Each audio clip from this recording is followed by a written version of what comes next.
Hello friends, welcome to Sharma classes. Today we will discuss about atom and atomic mass, a new topic. Just because in previous video we already had discussed about general introduction of chemistry, importance and scope of chemistry. Okay, so today I will start from atom and atomic mass. So the first question, just because we take a new topic, that is atom and atomic mass. So question यहीं से निकलता है, what is atom. So atom के बारे में हमने 9th class में भी पढ़ा था, 10th क्लास में भी पढ़ा था. व्हाट इज़ एटम, ये एटम के बारे में सभी जानते हैं. Atom, it is a smallest particle of a chemical element. You can say atom, it is a smallest part of an element that can participate in chemical reaction. इसको समझने के लिए आपको मैं जस्ट एग्ज़ाम्पल देती हूँ. आपने 9th क्लास में पढ़ा होगा कि वो एटम को समझने के लिए सबसे पहले जो हमारे फिलोसोफर थे, उन फिलोसोफर का नाम था महर्षि कन्नड़. जिन्होंने क्या किया था, जिन्होंने एक मैटर लिया. अब matter you know very well, solid भी हो सकता है, लिक्विड भी हो सकता है और गैसेस फॉर्म में भी हो सकता है. तो उन्होंने क्या लिया, जस्ट सपोज उन्होंने एक बॉक्स लिया, कुछ भी मैटर का कुछ भी पीस लिया, कोई भी ले सकते हो आप मैटर, और उन्होंने क्या किया, उसको ब्रेक डाउन किया. ठीक है. और जब तक ब्रेक डाउन करते गए, जब तक उसके पार्ट डिवाइड होते गए, तो एट अ टाइम बहुत स्मॉल पार्टिकल हमें मिल जाते हैं. वहाँ पे महर्षि कन्नड़ को भी सेम ऐसे ही छोटे छोटे पार्टिकल मिल गए. बट एट वन टाइम उन्हें इतने छोटे पार्टिकल मिले जिनको अगर दोबारा से ब्रेक किया जाए तो वो पॉसिबल नहीं था. दैट टाइम उन्होंने इन स्मॉल पार्टिकल को एक नाम दिया और वो नाम था परमाणु. उन्होंने इन छोटे पार्टिकल को क्या कहा, परमाणु. ओके. तो उनके इस प्रोसेस से क्या कॉन्सेप्ट निकलता है कि अगर इन परमाणु को आपस में जोड़ा जाए तो वो ऐसे फॉर्म कर लेंगे.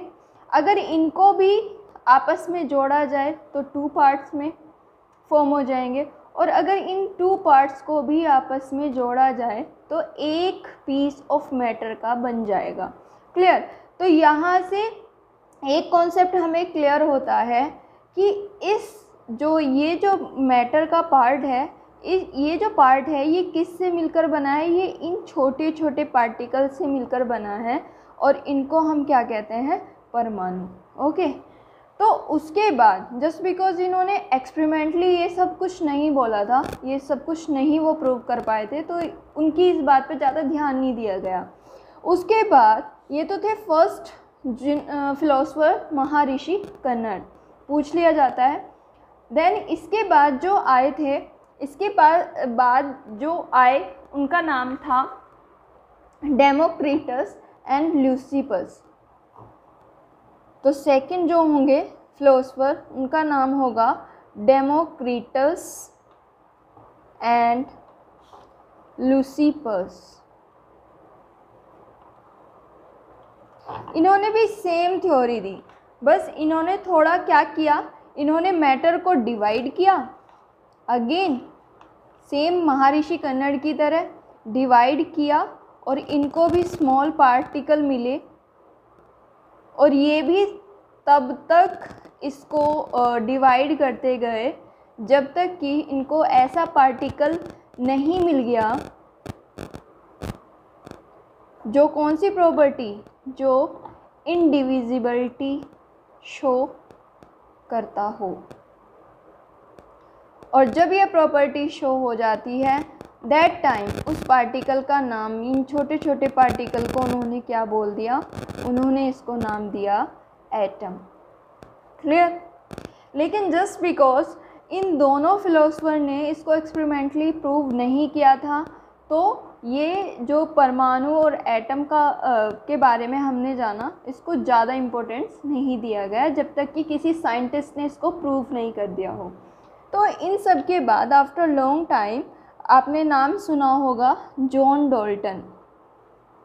जॉन डाल्टन ने डीपली स्टडी किया एटम के बारे में, और जस्ट बिकॉज उन्होंने एटम के बारे में स्टडी किया तो उन्होंने क्या किया, एटम की एक थ्योरी दी,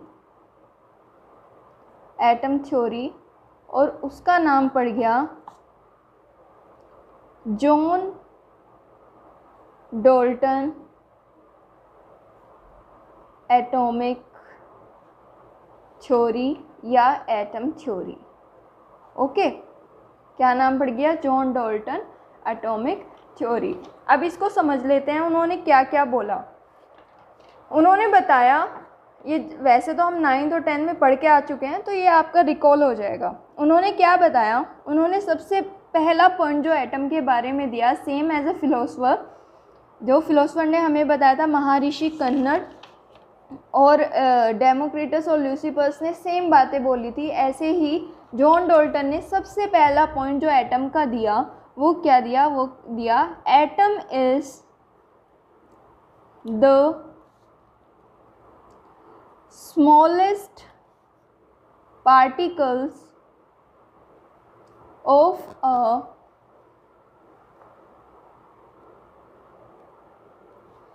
केमिकल एलिमेंट। ओके, इसका मीन क्या है, atom it is the smallest particle of a chemical element. Example, जैसे कि मैंने आपको एलिमेंट के सिंबल भी बताए थे और एलिमेंट नेम के अकॉर्डिंग आपको बता दिया था। तो एलिमेंट के लिए मैं पीरियोडिक टेबल से कोई भी एलिमेंट, सपोज मैंने यहाँ पे क्या लिया, सोडियम लिया। ओके, तो सोडियम को जस्ट मैं एज्यूम कर सकती हूँ कि सपोज ये सोडियम है।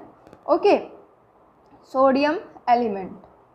ओके, और ये एलिमेंट स्मॉल पार्टिकल कंसिस्ट करता है, बहुत सारे, पर ये पार्टिकल हैं क्या, ये पार्टिकल सोडियम एटम है। मान लो ये भी सोडियम एटम है, ये भी सोडियम एटम है, ये भी सोडियम एटम है, तो ये बहुत सारे सोडियम एटम कंसिस्ट किए हुए हैं सोडियम एलिमेंट, यानी कि एक एलिमेंट बहुत सारे मिलियन एटम से मिलकर बनता है, लेकिन वो सोडियम के ही एटम होते हैं।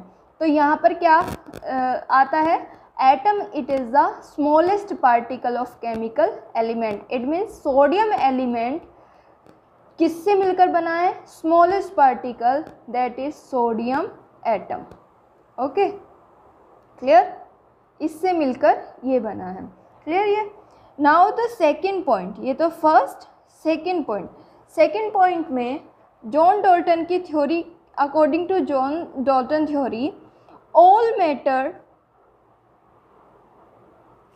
was composed of atom। अब इसको समझने के लिए सपोज आप कोई भी मैटर ले लो, ठीक है, कोई भी मैटर, सॉलिड भी, लिक्विड, गैस, इनमें से कोई भी आप मैटर ले सकते हो। सपोज मैंने यहाँ पे चॉक ले लिया, चॉक को अगर मैं ब्रेक डाउन करती हूँ तो वो 2 पार्ट्स में डिवाइड हो जाएगा। ओके, ऐसे ही मैं डिवाइड करती जाऊंगी तो एक टाइम स्मॉल पार्टिकल उसके मुझे मिल जाएंगे, लेकिन अगर मैं उसे दोबारा डिवाइड करूंगी तो दैट टाइम वो ब्रेक डाउन होना पॉसिबल नहीं होगा। ओके, तो दैट टाइम ये क्या होगा, ये होंगे atom of chalk matter. Okay, तो यहाँ पर क्या है कि all matter was composed of atom. जैसे चॉक जो है वो स्मॉल पार्टिकल, चॉक के स्मॉल पार्टिकल से मिलकर बनी है, ऐसे ही ऑल मैटर भी छोटे छोटे पार्टिकल से मिलकर बने हुए होते हैं। थर्ड जो उन्होंने थ्योरी दी, उनके according all atom of an element were identical in mass and chemical property. अब इसका मीन्स क्या है, इसका मैं एग्जांपल देकर आपको बता देती हूँ। सपोज़ यहाँ पे मैंने सोडियम लिया था, अब मैं ले रही हूँ मैग्नीशियम। तो मैग्नीशियम यानी कि all atom of any element, मैंने क्या लिया, मैग्नीशियम का एलिमेंट लिया। आप कुछ भी ले सकते हो, हाइड्रोजन ले सकते हो, हीलियम ले सकते हो। तो यहाँ पर मैग्नीशियम एलिमेंट में जो ये छोटे छोटे पार्टिकल होंगे मैग्नीशियम के, this is called atom, magnesium atom, magnesium atom. तो एक मैग्नीशियम एटम का जो मास होगा, क्या होता है मास, 24 AMU, 24 AMU। तो ये वाला जो मैग्नीशियम एटम होगा इसका भी मास सेम होगा, दिस इज 24 AMU। इसका भी मास सेम होगा 24 AMU। ये भी क्या होगा, मैग्नीशियम होगा 24 AMU। मीन्स एक एलिमेंट में, कोई भी एलिमेंट ले सकते हो, उसके जो एटम होंगे उनका जो मास होगा वो सबका क्या होगा, आइडेंटिकल, मीन्स सेम होगा सबका। Okay, clear. Now the fourth point. Fourth point क्या होगा, फोर्थ पॉइंट है all atom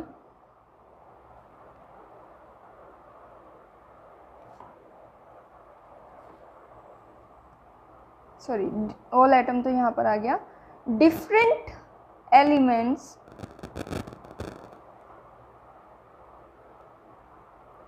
had atom of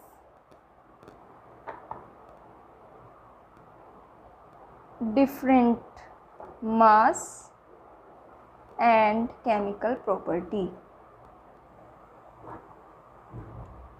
इसका मतलब क्या होगा, इसका भी मैं आपको एग्जांपल देके बताती हूँ। Different elements had atoms of different mass, मतलब मैंने यहाँ पर क्या लिया, मैंने लिया वाटर मॉलिक्यूल H2O। H2O में जो एटम हैं वो कौन कौन से हैं, हाइड्रोजन और ऑक्सीजन। हाइड्रोजन के पास अपने एटम होंगे हाइड्रोजन के, ये भी हाइड्रोजन, ये भी हाइड्रोजन, ये भी हाइड्रोजन, ये भी हाइड्रोजन, बहुत सारे हाइड्रोजन, राइट। ऑक्सीजन के पास अपने एटम होंगे, ये भी ऑक्सीजन, ये भी ऑक्सीजन, और जब जाके ऑक्सीजन एलिमेंट बनता है, क्लियर। तो यहाँ पर मतलब क्या है कि हाइड्रोजन के अगर मैं मास की बात करती हूँ तो हाइड्रोजन के एक एटम का मास कितना होता है, 1 AMU। इसका भी मास क्या होगा, 1 AMU। इसका भी मास क्या होगा, 1 AMU, क्योंकि ये आइडेंटिकल हैं। लेकिन यहाँ पर अगर मैं ऑक्सीजन की बात करती हूँ तो ऑक्सीजन का मास हाइड्रोजन के मास से डिफ़र होगा। ऑक्सीजन का कितना होगा, 16 AMU। इसका भी क्या होगा, 16 AMU। यानी कि ऑक्सीजन के पास अलग एटम होंगे और हाइड्रोजन के पास अपने अलग एटम होंगे। तो इसका मतलब यह है different element had atoms of different mass and इनकी जो केमिकल प्रॉपर्टी, हाइड्रोजन की अपनी केमिकल प्रॉपर्टी होगी और ऑक्सीजन की अपनी, लेकिन जब ये आपस में कंबाइन होते हैं तो एक कॉमन केमिकल प्रॉपर्टी बनकर आएगी।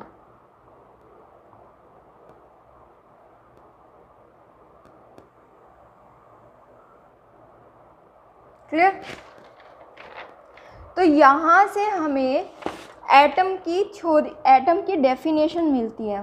क्या है एटम की definition, that it is the smallest particle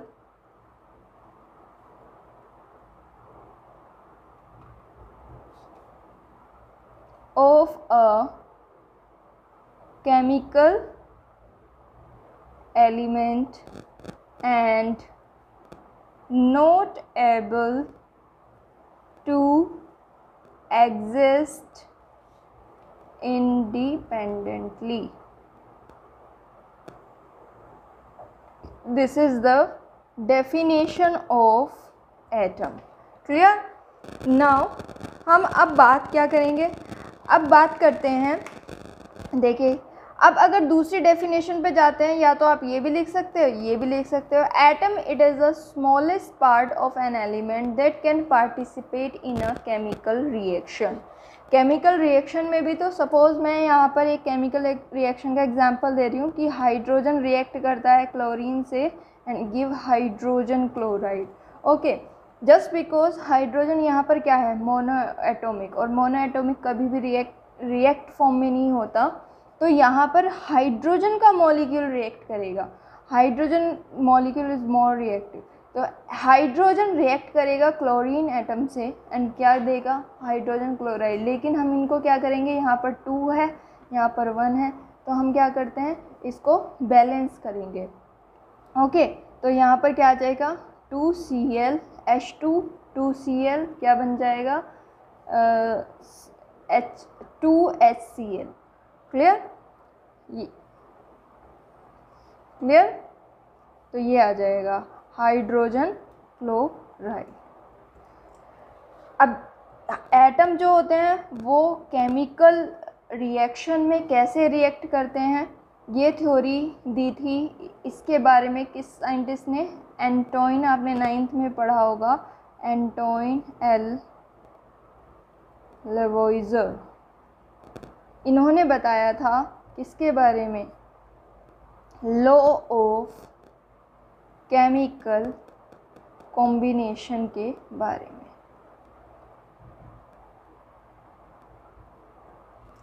law of chemical combination in 9th class आपने 2 टाइप ऑफ लॉ पढ़े थे, but in 11th class they are the 5 type of law. First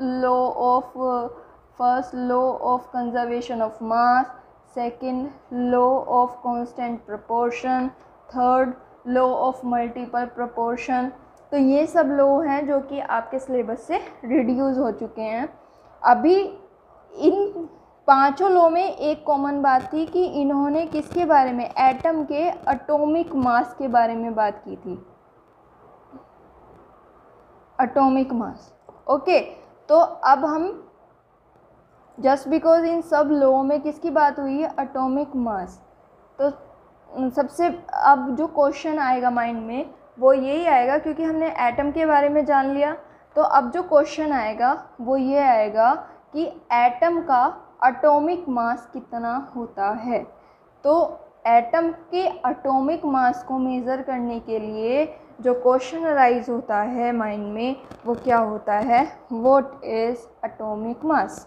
okay, तो mass of one atom of an element is called atomic mass. इसका example, mass of one atom of an element is called atomic mass. मतलब ये है कि अगर मैं यहाँ पर सपोज एग्जांपल ले रही हूँ सल्फ़र।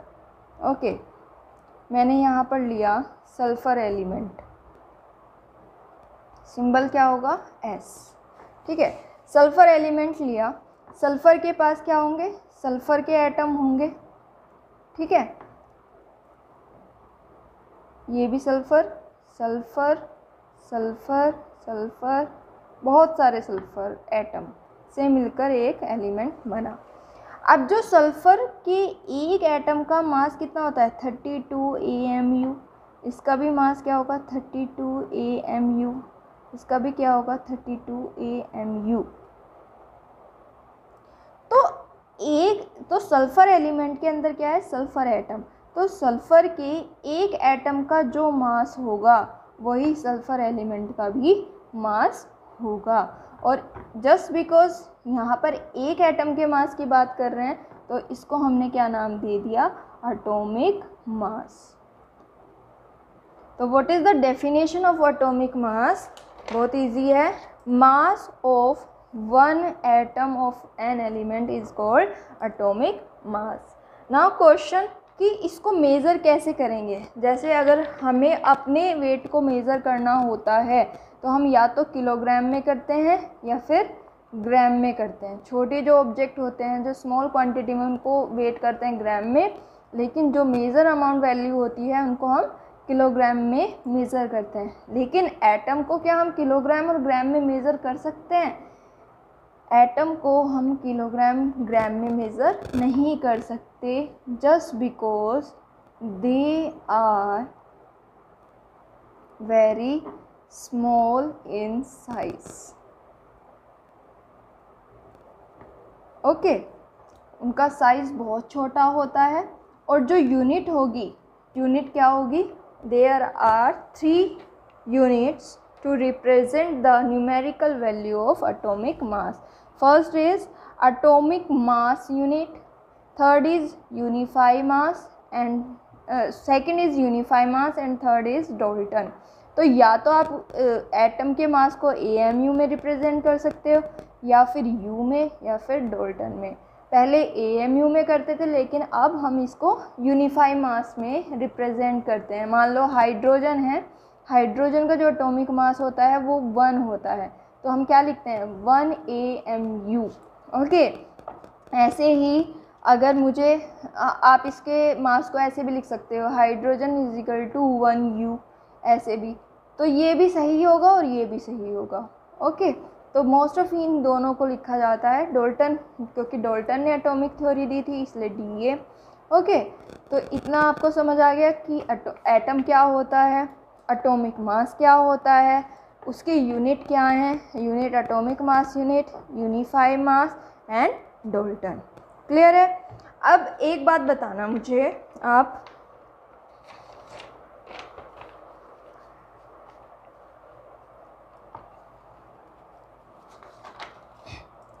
एटॉमिक मास, यानी कि हमने ये तो पता कर लिया कि एटम के मास को हम या तो AMU में प्रेजेंट करेंगे, या U में प्रेजेंट करेंगे, या फिर डॉल्टन में DA में प्रेजेंट करेंगे। दीज आर द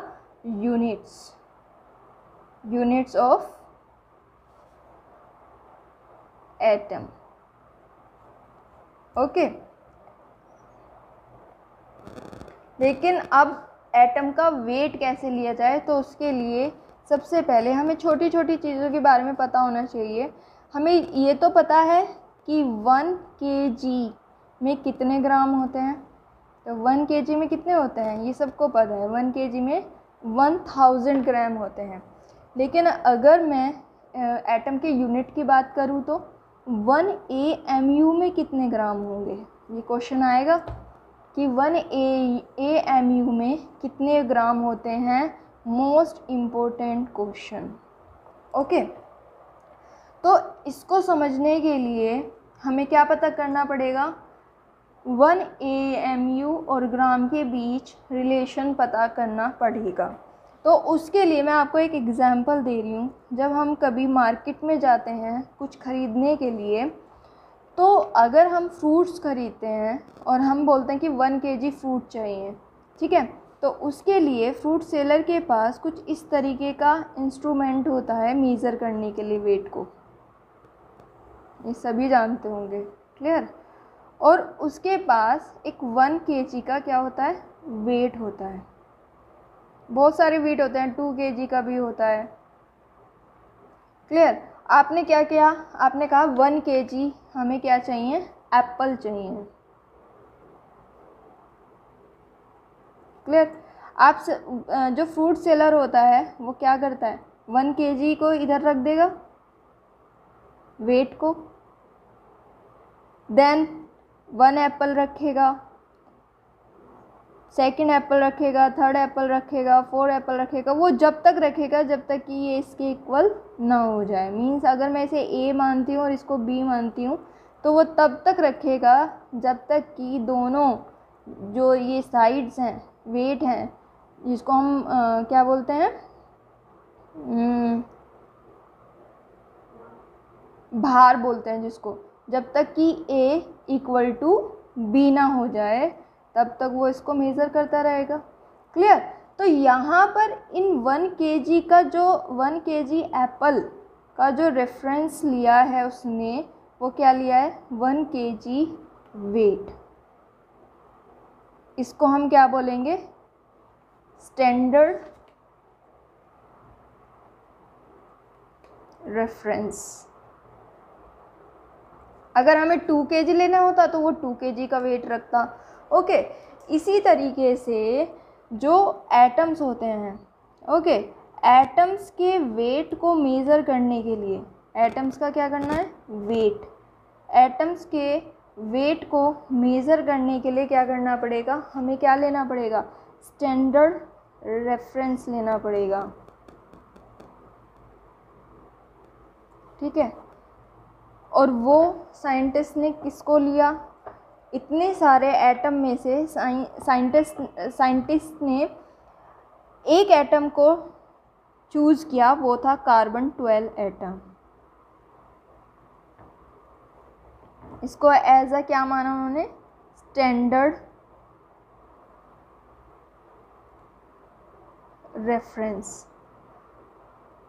मीन्स एक साइड इसको रखेंगे और दूसरी साइड एटम को रखेंगे, जिससे क्या पता चल जाएगा, वेट या मास पता चल जाएगा। लेकिन अब क्वेश्चन ये आता है कि इसी को क्यों रखा, ठीक है। तो इसको समझने के लिए मैं आपको एक और एग्जाम्पल दूंगी।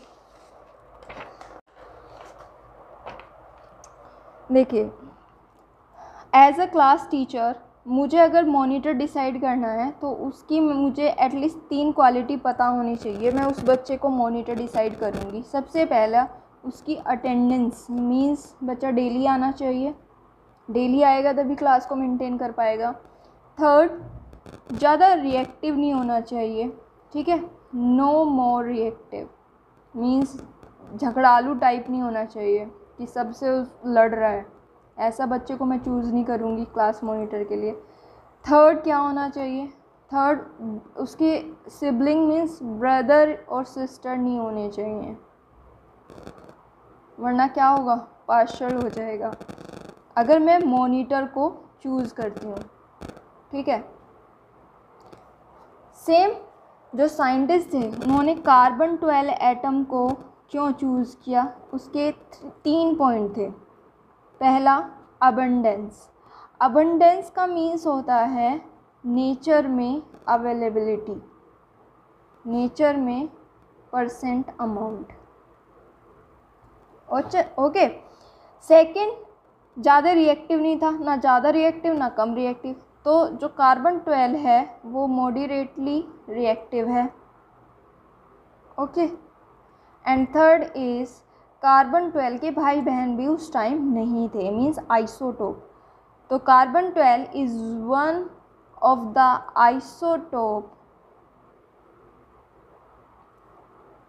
Of carbon that time, clear. तो इसीलिए इसको चूज़ किया गया as a standard reference, clear. अभी तो कार्बन 12 के आइसोटोप आ गए हैं, कार्बन 13 और कार्बन 14, पर ज़्यादा अमाउंट अभी इसी का है, 98% समथिंग, ओके ओके। तो इसीलिए इसको चूज़ किया गया, क्लियर है। तो अब हमें पता चल गया कि कार्बन 12 एटम क्या ले रहे हैं हम, एज अ स्टैंडर्ड रेफरेंस ले रहे हैं, क्लियर है। तो यहाँ पर उन्होंने क्या मेज़र किया, उन्होंने एक कार्बन एटम के मास को, तो मास ऑफ कार्बन 12 एटम किसके इक्वल लिया, 12 AMU के इक्वल लिया। 12 AMU it is a unit और ये न्यूमेरिकल वैल्यू। तो उन्होंने कार्बन 12 के मास को किसके इक्वल लिया, 12 AMU के इक्वल लिया। तो अगर हमें 1 AMU की वैल्यू निकालनी है तो 1 AMU क्या आ जाएगा, 1/12 into mass of carbon 12 atom, clear है। ये 12 यहाँ पर आ जाएगा, क्लियर है। तो यहाँ पर क्या मिलता है हमें, this is the relationship between AMU and mass of carbon 12 atom. तो ये क्या फॉर्मूला बन गया, 1, क्लियर है। अब देखिए, अब हमें क्या पता करना है, हमें यहाँ से डेफिनेशन मिल गई 1 AMU की। तो 1 AMU यानी कि 1 atomic mass, 1 atomic mass is defined as a mass exactly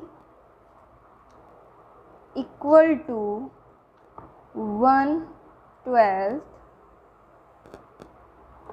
the mass of 1 carbon 12 atom. यहाँ से हमें 1 AMU की डेफिनेशन मिल गई। अब क्वेश्चन आता है कि ये जो मास ऑफ कार्बन 12 एटम है ये कितना होगा, तो इसको हमें कैलकुलेट करना पड़ेगा। क्लियर।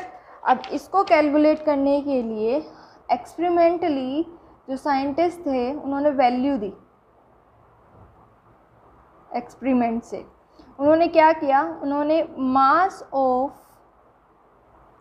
1 एटम ऑफ कार्बन 12 कितना बताया, वो था 1.99 इंटू 10⁻⁻23 ग्राम। ये आपको वैल्यू याद करनी पड़ेगी, माइंड में हमेशा दे रखना। अच्छा, अगर इस वैल्यू को हम जो फॉर्मूला आया था, फॉर्मूला क्या था, 1 AMU = 1/12 into mass of carbon 12 atom, इसमें ये पुट कर देंगे।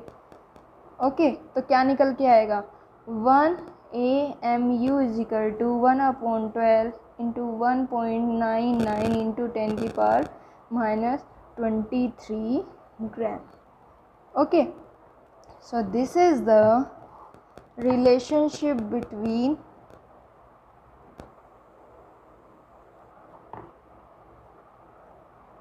AMU and gram. वैल्यू क्या आ जाएगी, 1 AMU = 1.66056 इंटू 10⁻⁻24 ग्राम। मुझे ये याद है, आपको भी याद हो जाएंगी, जब बार बार प्रैक्टिस करोगे तो आपको भी हो जाएगी। तो यहाँ से हमारा क्या निकल के आया, रिलेशनशिप। तो हेडिंग मैंने यही दी थी, रिलेशनशिप बिटवीन AMU एंड ग्राम। ये क्वेश्चन आता है एग्ज़ाम में, तो ये आपको पता होना चाहिए। ये कैसे, ये एजम्पशन था कि मास का एक carbon atom, just because it is a standard reference, तो इसको लिया किसके इक्वल, 12 AMU के इक्वल लिया। यहाँ से हमें 1 AMU का क्या मिल गया, फॉर्मूला मिल गया। This is 1 AMU = 1/12 mass of 1 carbon 12 atom. Experiment से हमने इसकी वैल्यू को पता किया, वो क्या था, 1.99 इंटू 10⁻⁻23 ग्राम। इसको हम किस में रखेंगे, फर्स्ट फॉर्मूले में रखेंगे।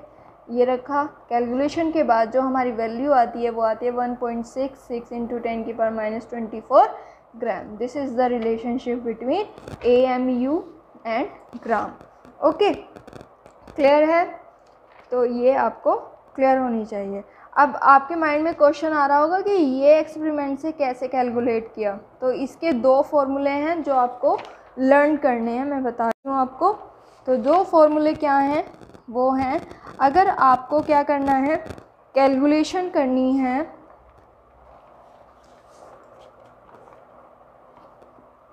ये मैंने यहाँ पर दिया है, देखिए मैंने 1 एटॉमिक मास पहले ही बता दिया था कि क्या होता है। तो 1 एटॉमिक मास पहले फॉर्मूला हमने वहाँ पर निकाल लिया था, 1 AMU 1/12 मास ऑफ 1 कार्बन, और यहीं से 1 एटॉमिक मास यूनिट की डेफिनेशन मिल जाएगी।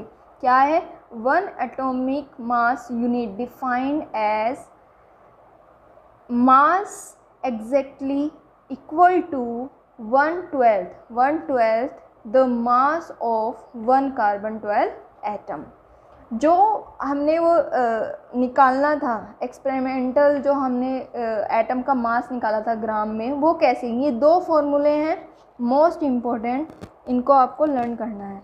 अगर आपको मास निकालना है एटम का इन AMU में, तो फॉर्मूला होगा AMU = experimental mass of atom upon 1.66 into 10⁻⁻24 gram AMU, जो कि वैल्यू आई थी। ओके, सेकंड जो फॉर्मूला है यहाँ देख लेना, ये कब लगेगा, ये जब आपको अप्लाई करना है, जब आपको AMU में मास निकालना है। अगर आपको मास निकालना है ग्राम में, तो ये फॉर्मूला लगेगा, ओनली इसकी क्रॉसिंग मल्टीप्लाई कर देनी है, इसको x मान लेना है। तो mass of atom gram equal to AMU into 1.6 into 10 की पावर -24 ग्राम पर AMU। क्लियर है? तो ये लगेगा। अब यहाँ पर मैं आपको न्यूमेरिकल इन दोनों के अकॉर्डिंग बता रही हूँ, तो वो हैं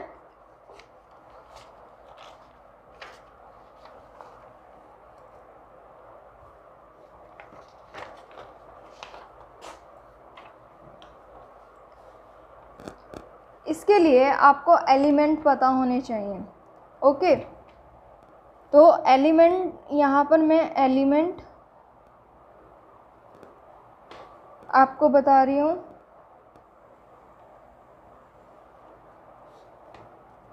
एटॉमिक मास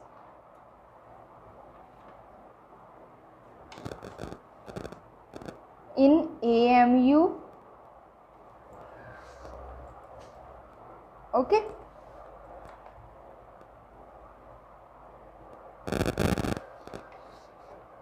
अब सपोज यहाँ पर मैंने हाइड्रोजन लिया है, यहाँ पर मैंने हीलियम लिया है, यहाँ पर मैंने बोरॉन लिया है। अब जो एटॉमिक मास होता है हाइड्रोजन का वो 1 AMU होता है, हीलियम का जो एटॉमिक मास होगा वो 4 होगा, बोरॉन का जो एटॉमिक मास होगा वो 11 होता है। क्लियर है? तो अगर आपसे पूछा जाए what is the atomic mass, question आ जाए what is the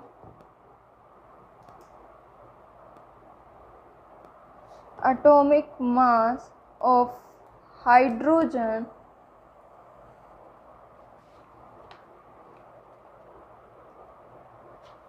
in gram, तो आपको फॉर्मूला कौन सा लगाना पड़ेगा? AMU is equal to experimental mass of atom in gram upon 1.66 into 10 की पावर -24 ग्राम पर AMU।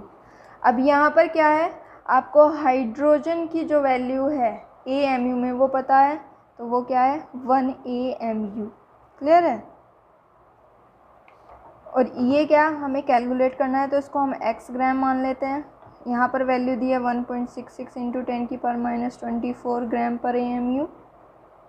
अब अगर आप इसको क्रॉस करोगे तो क्या आ जाएगी, ये आ जाएगी 1 AMU इंटू 1.66 इंटू 10 की पावर -24 ग्राम AMU। AMU से AMU को क्रॉस हो गया तो x की वैल्यू आ जाएगी आपकी 1.66 इंटू 10 की power -24 gram. So this is the hydrogen mass, atomic mass of hydrogen equal to 1.66 into 10 की पावर -24 ग्राम। क्लियर? अगर आपको AMU में कैलकुलेट करना है तो AMU के लिए आपको ये जो एक्सपेरिमेंटल मास ऑफ एटम ये गिवन होगा। ओके, तो इसको पुट करोगे और आपका AMU में कैलकुलेशन आ जाएगी। तो मेन ये फॉर्मूला है जो आपको लर्न करना है। सो आज के लिए क्लास इतना ही। आज हमने क्या क्या पढ़ा, एटम के बारे में पढ़ा है, एटॉमिक मास के बारे में पढ़ा है। क्लियर?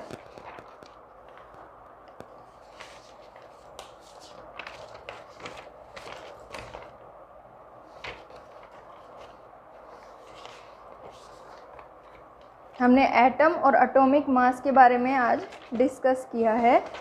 कल की जो क्लास होगी, कल की क्लास में मैं डिस्कस करूँगी मॉलिक्यूल, पहले मैं डिस्कस करूँगी एवरेज एटॉमिक मास